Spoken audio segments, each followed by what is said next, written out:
Hello, class. Um, Today I'm going to be talking about the racial disparities in health among non-poor African Americans and Hispanics. The role of acute and chronic discrimination is the article that I brought up.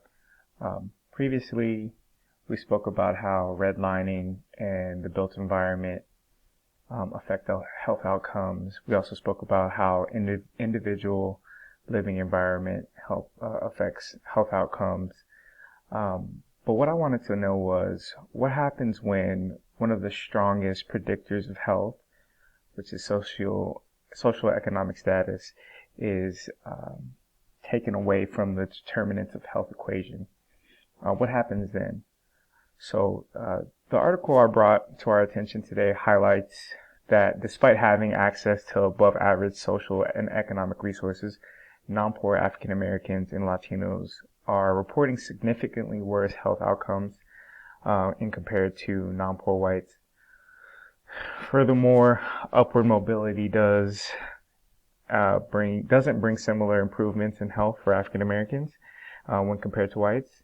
And for the Latino community, socioeconomic status and health is less apparent, and Hispanic health paradox, or the Latino paradox, often is referenced to unexpected population health patterns and resulting in low levels of socioeconomic status, but tend to experience better than average health outcomes.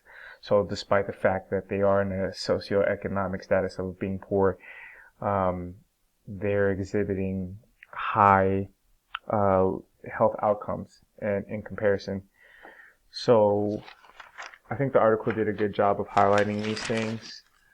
I'm going to go ahead and go to the next slide and talk about some of the things that I formulated from this. So the first discussion question was, what are some of the ways that we as public health professionals can help progress research efforts for subpopulations that may be overlooked or seen as less of a priority? So from the article, they said, and I have the quote here at the bottom, clearly more research is needed to understand on a deeper level why some ethical, racial, and ethnic groups stand poised to benefit with respect to their health from gains in their socioeconomic standing, while others do not experience similar positive effects. So what I was wondering, as public health professionals, there's going to be those research projects that we get involved with that can help to benefit subpopulations, but they may get overlooked because they're not a part of the priority when you're doing program evaluation, or they seem less of a priority because the socioeconomic status is taken care of, and that should be something that's affecting your health outcome, and if not, then good luck to you, essentially. And then the second discussion question was based off of the first real world example. Both are very helpful. The first real world example that I gave highlights the non-poor African American things going on in the world, and then the second video highlights the Hispanic health paradox, where lower status equals higher health outcomes, or what is the consequence of such. And then, so the second discussion question here is, provided in that first real world example, Dr. Williams suggests that constant exposure to racism and overcoming adversity is what's called weathering of affluent blacks, and contribute to diminishing health returns.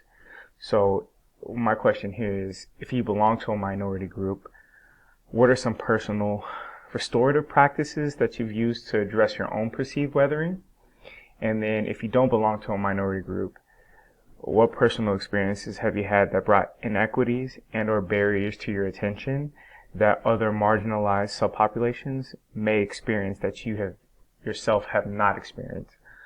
So just kind of do some self-reflecting there, and maybe we as a group can bring to light some things that we didn't know existed, or when we heard about that, we're like, wow, that would really set me back if I had to go through that as well. And then provided are first real world example and then the second. Thank you.